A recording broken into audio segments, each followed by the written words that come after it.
I'm Jamie Repenning. I'm CEO and founder of R&R Head Labs. So one of the challenges that we ran into early on was we found that there's barber and cosmetology licensing in the women's prisons and none in the men's prisons. So what that means is we have male barbers coming out of the prisons with tons of experience and no license. This means they have to go to school. School costs anywhere between $7,500 on an apprentice school and $15,000 in a full-time school. When you're coming out of prison and you are required to get a job right away, that just seems impossible. Where am I going to come up with that kind of money, and how would I have that kind of time? The purpose of the Barber Scholarship Fund is to help our barbers pay for that barber apprenticeship school, and because it's an apprentice school, they are allowed to come work for us for money and fulfill their job requirement at the same time. My name is Deborah Ramirez. I'm the operations manager of R&R. So after finishing cosmetology school, I actually was able to get my license behind walls, which isn't an opportunity for everybody. So I was able to go out and take my practical and then go out and take my written also after I did the 2-year program inside walls. I got my GED actually in prison and then did my cosmetology. And then once I got out, all I had to do was wait for licensing. So which was about, I would say, probably a 6-week process. Once I got out, I was able to apply for the license, and I just had to wait for approval. And now I'm here at R&R, and the goal is also to become a district leader once again. But soon enough, in October, I'll be a dual shop leader, and so my career path has went very well. And I don't know where it would be if I didn't have that opportunity while in prison. So I think it's huge to have that opportunity. You know, it's very giving back to be able to help these guys, and not only to help them, but to see what they're doing to make themselves better, to continually grow.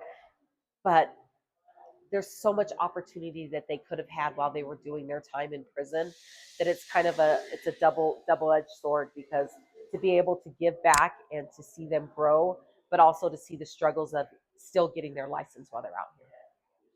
Hi, my name is Pat Sanchez. I've been cutting hair for a little over 16 years now.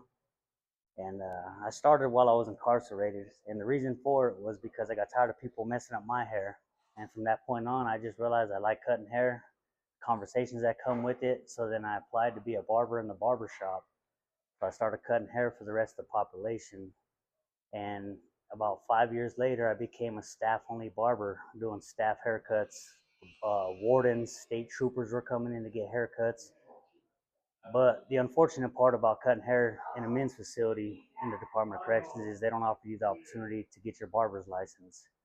So I say all that to say I've been cutting hair for all them years without a license. But I'm on my way now that I have had the honor and the privilege and the opportunity to get out of prison and have a second chance at a life of liberty of coming home and working with R&R.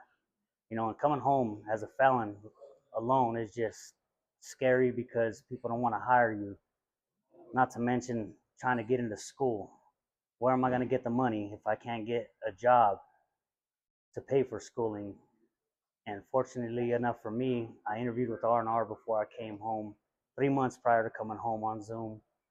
And, you know, they told me how everything works here, the mission, the goals, and then they threw in the cherry on top and said that they were going to be paying for majority of my barber tuition for schooling. And at the end of the day, I didn't have to pay nothing. You know, all I had to worry about was showing up to school and showing up to work and just doing what I do best, and that's cutting hair. You know, and there all I had was clippers and trimmers and combs. I didn't have shears. So being able to go to school and learning all of that while in barber school, you know, it's taken me to the next level. Even though I've been cutting hair all these years, I'm on the road to success of becoming what I call a master barber. So once I get my license, you know, sky's the limit from there. One of the aspects of our barber scholarships is that we require our barber to pay at least $1,000 worth of their scholarship. We do this because we want to make sure they have skin in the game and we're all aligned in getting them through the program. One question we get a lot is, you know, can anyone apply to be a barber here? And the answer is no, because we are looking for experienced barbers. The reason that we source from prison is because we get wonderful barbers that have lots of experience cutting all types of hair. So by the time they get to our shop and they are an apprentice, which often implies not that experienced, they're actually very experienced with 5, 10, 15 years of experience. By contributing to our Barber Scholarship Fund, you're really making a huge impact on the lives of our barbers, because when they can come out of prison and go right into a career that they can use to support themselves and their families, now they're able to be better participants in their community, do more for their community, and it's really how we envision making an impact on the world, is through our barbers and the great things they do.